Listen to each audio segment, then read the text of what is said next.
Hello, welcome back. അപ്പോൾ ഇന്ന് നമ്മൾ ഒരു ഡെയിലി വ്ളോഗായിട്ടാണ് വന്നിട്ടുള്ളത്. കുറേ ദിവസമായി ഡിഗ്രി ലൈഫ് ചെയ്യണമെന്ന് വിചാരിക്കുന്നു, പക്ഷേ ഫുൾ ഡേ ചെയ്യാൻ കഴിയുന്നില്ല കേട്ടോ. വീഡിയോസ് ഷൂട്ട് ചെയ്യാൻ പറ്റുന്നില്ല. അതുകൊണ്ടാണ് നമ്മൾ ബേബീസ് ഉള്ളതല്ല, അപ്പോൾ അതിനനുസരിച്ചിട്ട് ഷൂട്ട് ചെയ്തതൊക്കെ കൂട്ടിയിട്ട് ഒരു കലക്കി കുത്തിയിട്ട് വ്ളോഗാക്കി. പിന്നെ ഫോണിൽ സ്റ്റോറേജിൻ്റെ സ്പേസും കുറഞ്ഞു വന്നിട്ടുണ്ട്. അതുകൊണ്ട് തന്നെ നമ്മൾ വീഡിയോസ് എടുത്തിട്ട് എഡിറ്റ് ചെയ്ത് കഴിഞ്ഞിട്ടില്ലെങ്കിൽ നെക്സ്റ്റ് വീഡിയോസ് എടുക്കാൻ വേണ്ടിയിട്ട് അത് ഫുള്ളായിട്ടുണ്ടാവും. പിന്നെ നമുക്ക് ഒരുപാട് ഇഷ്ടപ്പെട്ട മെമ്മറീസ് നമുക്ക് ഡിലീറ്റ് ചെയ്യാനും പറ്റില്ല. അങ്ങനെ ഒരു അവസ്ഥയിലാണ്. അപ്പോൾ ഈ ഒരു വ്ളോഗ് തന്നെ ഞാൻ എടുത്തിട്ട് ഒരു 3 ദിവസത്തെ ആയി തോന്നുന്നു കേട്ടോ. എനിക്ക് കറക്റ്റ് ഓർമ്മയില്ല. അപ്പോൾ ഇന്നാണ് എഡിറ്റ് ചെയ്യുന്നത്. ചിലപ്പോൾ ഇന്ന് അപ്ലോഡ് ചെയ്യും, ചിലപ്പോൾ അല്ലെങ്കിൽ നാളെ അപ്ലോഡ് ചെയ്യും കേട്ടോ. അപ്പോൾ രാവിലെ എണീറ്റ് ഒരു ചായയൊക്കെ കുടിച്ചതിന് ശേഷം നേരെ ബ്രേക്ക്ഫാസ്റ്റ് ഉണ്ടാക്കാനായിട്ട് ഇരിക്കുകയാണ്. ഇന്ന് നമ്മൾ ഉണ്ടാക്കുന്നത് പുട്ടാണ് കേട്ടോ. അപ്പോൾ കറി ഇത്താത്ത ഉണ്ടാക്കിക്കൊണ്ടിരിക്കുന്നുണ്ടായിരുന്നു. അതിൻ്റെ വീഡിയോസ് എനിക്ക് എടുക്കാൻ പറ്റിയിട്ടുണ്ടായിരുന്നില്ല. ഞാൻ പുട്ടിൻ്റെ പരിപാടി എനിക്കായതുകൊണ്ട് അതെടുത്തു. പിന്നെ കുറച്ച് പാത്രങ്ങൾ കഴുകാനുള്ളത് ഇത്താത്ത കഴുകിക്കൊണ്ടിരിക്കുകയാണ്. അത് കഴിഞ്ഞിട്ട് ചായ വെക്കാനായിട്ട് ഇരിക്കുകയാണ് കേട്ടോ. സോ ഞാൻ പുട്ട് ഉണ്ടാക്കാൻ തുടങ്ങിയപ്പോൾ ഐറൂസ് എണീറ്റിട്ടുണ്ടായിരുന്നു. അപ്പോൾ അവൾക്ക് ഞാൻ ഒരു ബിസ്ക്കറ്റും കയ്യിൽ കൊടുത്തിട്ട് അങ്ങനെ ഇപ്പാൻ്റെ അടുത്തേക്ക് ഇട്ടിട്ടുണ്ടായിരുന്നു. പിന്നെ നമ്മൾ പുട്ട് ഉണ്ടാക്കി അറിയാമല്ലോ, അവിടേക്ക് അലങ്കോലായിട്ടുണ്ടാവും പൊടി കാരണം. അപ്പോൾ അതൊക്കെ ഒന്ന് നീറ്റാക്കിയിട്ടു. അതുപോലെ തന്നെ താഴെയും അടുക്കളയിൽ ഇതുപോലെ പൊടിയും ഇതൊക്കെ ഉള്ളത് ജസ്റ്റ് ഒന്ന് ക്ലീൻ ചെയ്തിടാണ് കേട്ടോ. അത് കഴിഞ്ഞിട്ട് ഞാൻ ഐറോസിന് ഫുഡ് കൊടുക്കാനായിട്ട് ഇരിക്കുകയാണ്. അപ്പോൾ ഇന്ന് കടലക്കറി ആയതുകൊണ്ട് തന്നെ ഇന്നലെ പഴം കൊടുത്തിട്ടുണ്ടായിരുന്നു, ചെറുപഴം. അപ്പോൾ ചെറുപഴം കൂട്ടിയിട്ടാണ് അവൾക്ക് കൊടുക്കുന്നത് കേട്ടോ. ഗ്രേവി കൂട്ടിയിട്ടും കൊടുക്കലുണ്ട്, ഇടയ്ക്ക് അങ്ങനെ കൊടുക്കലുള്ളൂ കേട്ടോ. ഒന്നാമത്തേത് അവൾക്ക് പുട്ട് എന്ന് പറയുന്നത് അധികം ഇഷ്ടമല്ല. ചിലപ്പോൾ കഴിക്കും, ചിലപ്പോൾ തീരെ കഴിക്കലില്ല കേട്ടോ. അങ്ങനെ അവളുടെ ഫുഡ് കൊടുക്കൽ കഴിഞ്ഞതിന് ശേഷം എനിക്ക് ബ്രേക്ക്ഫാസ്റ്റ് കഴിക്കാനായിട്ടിരിക്കുകയാണ്.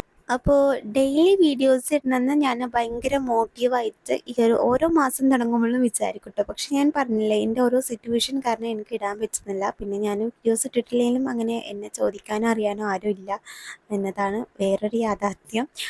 പിന്നെ ഞാൻ വീഡിയോസ് ഇടുന്നത് എനിക്ക് എന്തായാലും വാച്ച് അവർ കംപ്ലീറ്റ് ചെയ്തേ പറ്റുള്ളൂ. സോ അത് കഴിഞ്ഞിട്ട് ഞാൻ ടു ഡു ലിസ്റ്റ് എഴുതി വെക്കാൻ കേട്ടോ. എന്ന് വിചാരിക്കും ഇത് രാവിലെ എണീറ്റ് പാടേ ചെയ്യണമെന്ന്, പക്ഷെ നടക്കലില്ല. കാരണം ചിലപ്പോൾ നിസ്കരിക്കാമെന്ന് വെച്ചാൽ അങ്ങനെ കിടക്കും. അങ്ങനെ കിടന്നാൽ പിന്നെ എണീക്കുമ്പോഴത്തേനും പിന്നെ അതിൻ്റെ ഓർമ്മയൊന്നും ഉണ്ടാവില്ല. പിന്നെ ഈ ഇടയിൽ അങ്ങനെ കുത്തിയിരിക്കുമ്പോൾ അങ്ങനെ എഴുതി വെക്കലാണ്. അപ്പോൾ പിന്നെ അങ്ങനെ എന്തായാലും ബെഡൊക്കെ നീറ്റാക്കിയിട്ടതിന് ശേഷം പിന്നെ ഞാൻ എല്ലാം അവിടെ ഒന്ന് ക്ലീൻ ചെയ്തിട്ട് കേട്ടോ. കാരണം അടിച്ചു വാരിയിടും.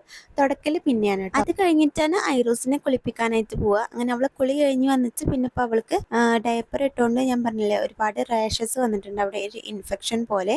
അപ്പോൾ അതിന് വേണ്ടിയിട്ട് ഡോക്ടർ റെക്കമെൻഡ് ചെയ്ത പൗഡറായിരുന്നു അത്. അപ്പോൾ അത് ഇട്ട് കൊടുത്തപ്പോൾ നല്ല ഭേദമുണ്ട് കേട്ടോ. അപ്പോൾ അതൊക്കെ മാറിയിട്ടുണ്ട്.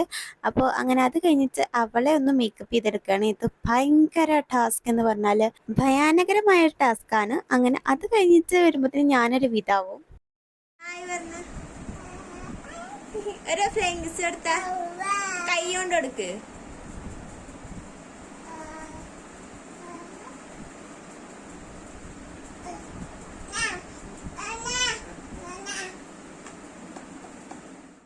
അതിന് തലവാരിയ ആണോ? ണ്ടോ? ഒരു 10 മണിയൊക്കെ ആയപ്പോഴേക്കും അവൾ ഉറങ്ങിയിട്ടുണ്ട്. 10 മണിയല്ല, ഒരു 10:15 ആയപ്പോഴത്തേന് അവൾ ഉറങ്ങും. അങ്ങനെ പിന്നെ ഞാൻ തുണികളൊന്ന് വാഷ് ചെയ്ത് വന്നപ്പോഴത്തേന് അവൾ എൻ്റെ പിന്നാലെ എണീറ്റ് വന്നിട്ടുണ്ടായിരുന്നു കേട്ടോ. നമ്മൾ ഈ ഷോർട്സിലൊക്കെ കാണില്ലേ, കുട്ടികളെ ഉറക്കി കിടത്തിയിട്ട് നമ്മളൊരു ജോലിക്ക് ഇറങ്ങാൻ നിൽക്കുമ്പോഴത്തേന് അവർ പിന്നാലെ വരുന്നത്, അതേ അവസ്ഥയാണ്. അപ്പോൾ പിന്നെ അവളെ വെച്ചിട്ട് ബാക്കിയൊന്നും ഷൂട്ട് ചെയ്യാൻ പറ്റിയിട്ടുണ്ടായിരുന്നില്ല. അതായത് അടുക്കളയിൽ ജോലി എന്ന് പറഞ്ഞാൽ നമ്മൾ ജസ്റ്റ് എന്തെങ്കിലും അരിയാനൊക്കെ ഉണ്ടെങ്കിൽ അത് അരിഞ്ഞെടുക്കും, പിന്നെ അവിടെ ക്ലീൻ ചെയ്തിടുക, ഫുഡൊക്കെ പ്രിപ്പയർ ചെയ്യുക ഉമ്മയാണ് കേട്ടോ. അങ്ങനെ പിന്നെ ഞാൻ ഇന്നലെ തിരുമ്പിച്ച് ഉണങ്ങിയിട്ടുള്ള തുണികളൊക്കെ ഒന്ന് മടക്കി ക്ലീൻ ചെയ്ത് വെച്ചു. അത് കഴിഞ്ഞിട്ട് ഉച്ചയ്ക്ക് ഐറോസിന് ഫുഡ് കൊടുക്കാനായിട്ടിരിക്കുകയാണ്. അങ്ങനെ ഓവറായിട്ട് കഴിക്കൊന്നുമില്ല, കുറച്ചൊക്കെ ഇങ്ങനെ ഫോൺ കണ്ടിട്ട് കഴിക്കും.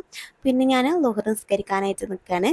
പിന്നെ നിസ്കാരം കഴിഞ്ഞിട്ട് ദുആ ചെയ്തെടുക്കും. പിന്നെ അങ്ങനെ ഉച്ചയ്ക്ക് കിടന്നുറങ്ങും. അതൊക്കെ തന്നെയാണ് നമ്മളൊരു ഡെയിലി റൂട്ടീൻ എന്ന് പറയുകയാണെങ്കിൽ. പിന്നെ കുറച്ച് കഴിഞ്ഞപ്പോൾ ഞാൻ എൻ്റെ അലമാരൊക്കെ ഒന്ന് അടുക്കി പെറുക്കി വെച്ചിട്ടുണ്ടായിരുന്നു. അതൊന്നും ഷൂട്ട് ചെയ്തിട്ടില്ല കേട്ടോ. അപ്പോൾ ഇന്നത്തെ വീഡിയോ ഇത്രയേ ഉള്ളൂ. ഇഷ്ടപ്പെട്ടാൽ ലൈക്ക് ചെയ്യുക. ടാറ്റാ.